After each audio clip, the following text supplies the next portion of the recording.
is an attitude that comes along with this sanctification. There's an attitude that comes along with the sanctification. I don't want to say that obedience is unnecessary, because that's not the case. Obedience is necessary.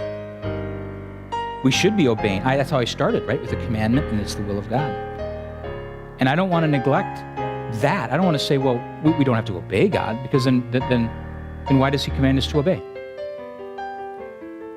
But it's all about an attitude. You see, here's what I've experienced in my time as a pastor. This is what I experienced. I see people. I had a phone call this week. Guy was broken, crying. I get this quite often. He's crying. He's literally on the phone sobbing, saying to me, because he says, Pastor Joe, he says, I was happier back then. And I asked him, I said, so you want to change? He says, yeah, I have to change because I was happier back then. Listen, he wants to change. He wants to get right with God and have restored fellowship with God. But he wants to do it on his terms. And here's what I mean by that. Because he has the wrong attitude. It's the wrong attitude to want to change because you're afraid of the consequences. I don't know how many of you have had a speeding ticket in this room. I've had a couple in my life. Neither of them were my fault. Okay, they're both my fault. I was actually speeding. Actually, this one time. This other time, I'm not so sure. But nonetheless, when we speed and we get a ticket, why is it that we're so torn up? Why is it that we're so broken afterwards? When we're looking at this ticket in our hand and we're like, man,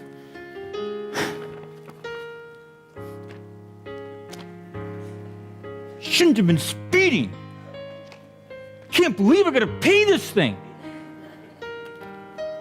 This is going to go on my record.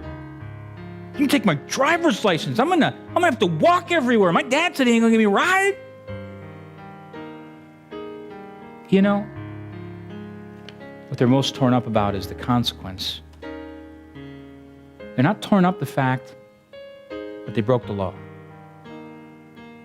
And see, when I think about like this guy who called me this week, and don't get me wrong, I really had compassion on him, and I love this guy. But until he gets his attitude right, until we get our attitude right as Christians on why it is we're doing what we're doing. You know, the why principle is a huge principle, by the way. If we don't get the why principle, we are in trouble. He wants to do right because he doesn't like the consequences when he does wrong. That's not the right reason to do right. Just telling you right now. When I think about our addictions, when I think about sinful behaviors, I think about what people do. I have to ask myself the question, why would they want? Because here's the thing, if you as an individual wanted to do right only because you didn't want the consequences, you're only going to do right as long as you don't have the consequences. So you'll sin and you'll break the law. You'll speed down the back roads where there are no cops, where there's no cars. You're going to break the law somewhere else because you haven't really come with the right attitude in mind. The right attitude is, I broke the law. Listen, this is an infraction against God, not against the system. The consequences gave you a ticket, right? That's the consequences. You have a ticket. But we have to come with the right attitude in mind. And a great example of this is Joseph in the Old Testament. Joseph in the Old Testament, if you're familiar with that, there's a guy by the name of Potiphar who was introduced in Genesis 37, and he was the captain of the guard in the Egyptian palace. And here this Potiphar guy, he hires some people. One of the people he hired was this guy named Joseph. Joseph was a godly man, it says in Genesis 39.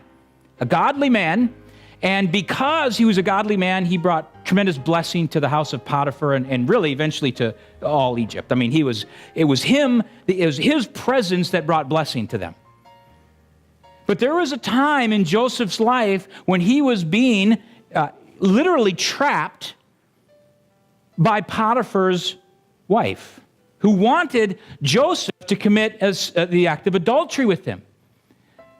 Now you can imagine, you've got this Potiphar's wife, I'm sure was beautiful. I'm sure she was. If she was half as beautiful as my wife is, I mean, she'd be supermodel quality. I mean, this is Potiphar's wife. And Potiphar's wife comes and tries to trap Joseph and wants him to commit this act. But you know what? Here's what Joseph said, and this is very, very telling. Joseph said this: "There is none greater in this house than I." That's not a boastful statement. That was a truism. Potiphar had elevated him to this place of greatness. God had done that, actually, but you understand what I mean.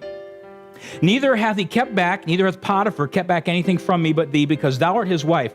How then can I commit sin? How then can I commit this wicked act? How then can I sin?" Listen. "And do this great wickedness and sin against who? Against God."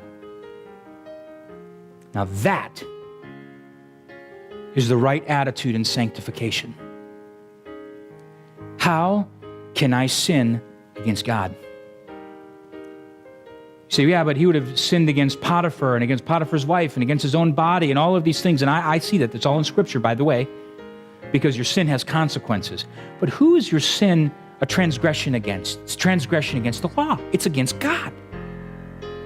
And until a person comes to realize that fact, that my sin is a sin against him who has consequences with you, then I'm never really going to change.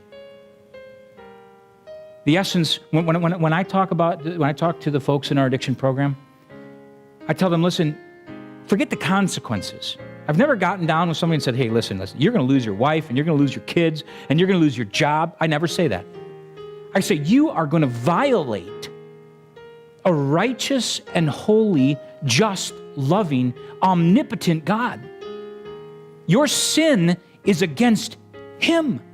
You've sinned against God. It has consequences, and you may lose your job, and you may lose your wife and your kids and all these things, and that's just a consequence for your sin. But your sin is against God, and until we get that right, we literally have to come to ourselves, to come to our own senses. This is what happened when the prodigal son, this guy, this father, wealthy dad, has two kids. One kid is the perfect child. The other kid is not so perfect. He's the prodigal. He's the rebellious one. And he says, Dad, I want all my inheritance. I'm going to go out and I'm going to squander it. He went out, squandered all his money, right? So like a broke college student, maybe, I don't know, like a broke kid who squanders all his dad's inheritance, comes back and says, Dad, I blew it. Listen to this account. And when he came to himself, this is the prodigal. This is a person who understood what it meant to love God. And here's why I say that. It says he came to himself and he said, how many hired servants of my father's have bread enough to spare? This kid was basically starving. He was, I'm sure, lonely. I'm sure he had all sorts of physical issues. He had consequence. Consequence for what he'd done.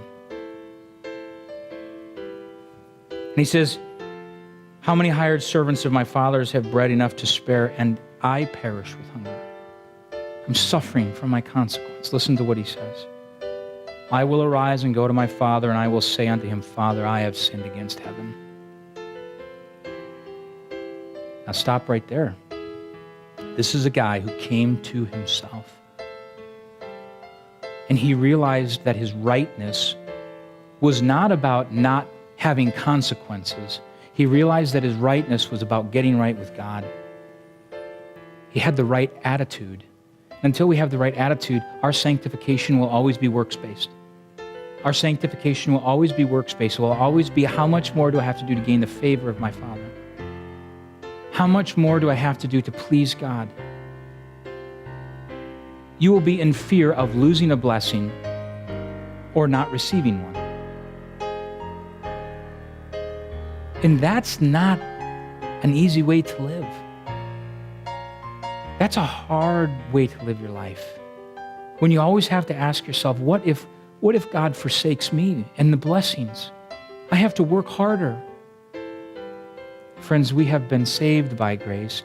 We are kept saved by grace, and we have to live by grace.